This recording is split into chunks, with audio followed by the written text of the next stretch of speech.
A Nigerian artist is transporting one of Africa's biggest open-air markets into the middle of America's capital city.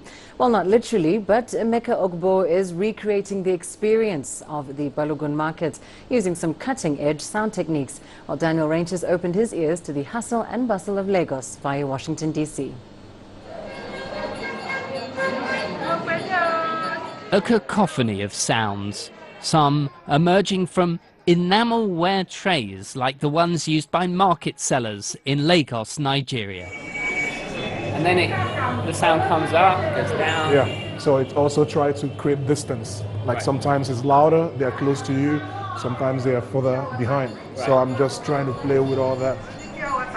Emeka Ogbo's Market Symphony is a completely immersive experience. So you have sounds coming and going all across this gallery.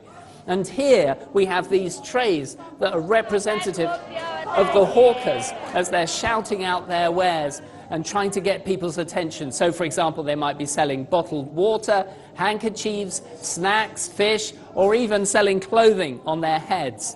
Curator Karen Milbourne says this is the first ever sound art exhibit at the Smithsonian National Museum of African Art. When I encountered the work of Emeka Ogbo, who along with a few others, is genuinely a pioneer, not just of sound art for the African continent, but of sound art globally. For Ogbo, it may also turn out to be an act of preservation, with doubts emerging about the future of some of Nigeria's open-air markets. Balogun market is one of the biggest open-air markets in Africa.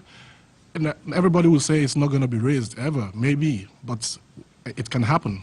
So if it at some point gets raised, people can still go into this market through this sound. Ogbo's work is now being experienced across the world, in places as diverse as Colombia, Germany, Spain, Turkey and Japan, providing a window into Nigerian life from thousands of miles away. Daniel Ranches, CCTV, Washington.